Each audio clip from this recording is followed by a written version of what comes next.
Тіл ғылымы каналының көрермендері, бүгін Тіл ғылымы каналында бізде қонақта филология ғылымдарының кандидаты, доцент Нұрбол Садуақас Абдуллаұлы. Құрметті Нұрбол ағай, біздің каналымызға қош келдіңіз. Біз бүгін сізге бірнеше сұрақ бергіміз келеді, және сол сұрақтардан біздің көрермендеріміз өздеріне қажетті ақпаратты алады ғой деп ойлаймын. Бірінші сұрақ, қазір тілімізде жалпы тілде заңдылық бар, ол дыбыстардың алмасуы. Мысалға, мауыздау деген бар, бауыздау деген бар, палуан деген бар, балуан деген бар. Сол өзгерістер фонетикалық қандай өзгерістер, фонетика тұрғысынан қалай түсіндіріледі, және әдеби нормасы қайсысы? Дұрыс, соған жауап берсеңіз, көрермендерге де осы сұрақ біздің каналға көрермендер тарапынан келіп түскен болатын. Жақсы. Енді мынау тіл білімінде екі түрлі алмасу бар. Дыбыстардың өзгеру екі түрлі жағдайда болады. Біреу фонетикаға байланысты, біреу морфонологияға байланысты. Фонетикаға байланысты өзгерген кезде, мына сөйлеп тұрған кездегі көрші дыбыстардың бір-біріне әсер етуінен өзгерістер, оны комбинаторлық өзгерістер дейді. Мысалы, свет жанбады дегенде, жанбады деп, досжан деп, жаңа қыз дегенде, жаңа қазақ дегенде ғ болып айтылады. Бұл көрші дыбыстардың бір-біріне әсері, бұны комбинаторлық өзгерістер дейді. Ал енді екінші өзгеріс морфонологиялық. Ол бүкіл тарихи қалыптасқан, ол бірнеше ғасыр бойы қалыптасқан алмасулар. Мысалы, палуан, балуан дегенде бұл ешқандай көрші дыбыстардың әсері жоқ. Бұл позициялық емес, бұны морфонологиялық дейді. Бұл тарихи қалыптасқан өзгерістер екен, бұны спонтанды өзгерістер деп атайды. Сол сияқты жаңағы бауыздау, мауыздау деген п, б, м дыбыстарының осылай алмасулары бұл тарихи қалыптасқан морфонологиялық алмасулар болып табылады. Қайсысы әдеби норма болып саналады? Бұлардың енді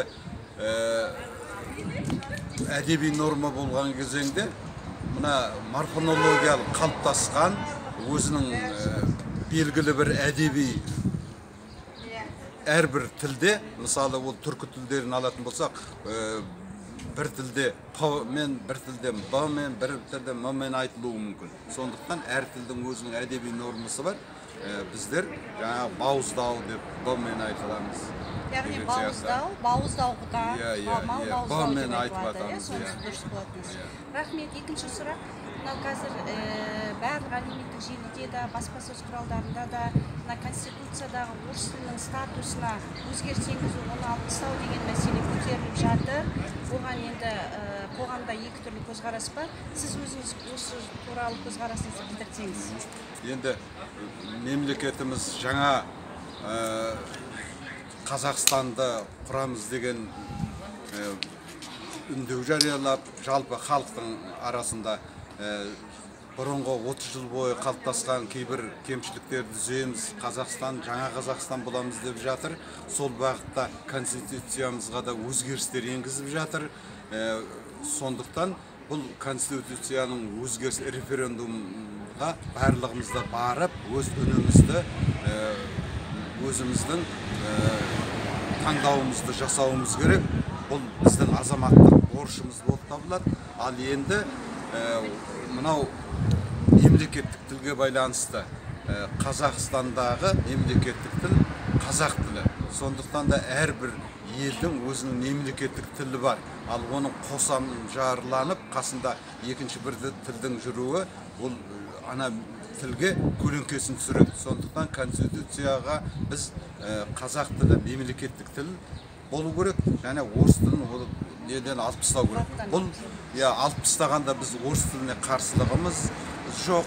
Орыс тілін сөйлемейміз деген емес. Біз көршіміз үлкен орыс мемлекеті тұрса, орысша сөйлеуіміз керек. Қытайшада, французшада, ағылшыншада бәр тілді білуіміз керек. Бірақ Конституция біздің қазақ мемлекетінде қазақ тілі болып тұру керек. Рахмет ағай, пікіріңізге.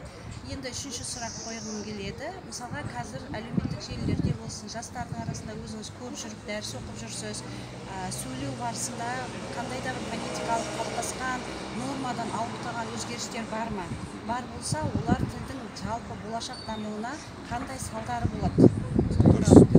Енді қазір енді мынау бір жағы ғылым техника дамыған, мынау жаңалық интернет арқылы көп еніп жатқан, біз осы жерде отырып бүкіл әлемдегі өзгерістерді біліп жатқан жағдайымыз бар. Бұның өзі жақсы, ал екінші жағынан оның тілге тигізетін салқыны бар. Біздер тез жазуымыз керек, тез айтуымыз керек деп мына интернет желілерінде, мына WhatsApp тағы басқаларда біз сөзді қысқартып жазу, немесе сөзді қалыптасқан нормасынан өзгертіп жазуға, немесе ағылшын тіліндегі я басқа тілдегі сөздерді қосып айтуға әуестеніп баратырмыз. Сол бағытта біздің жазуымыздың да нормасы бұзылып жатыр, қалыптасқан.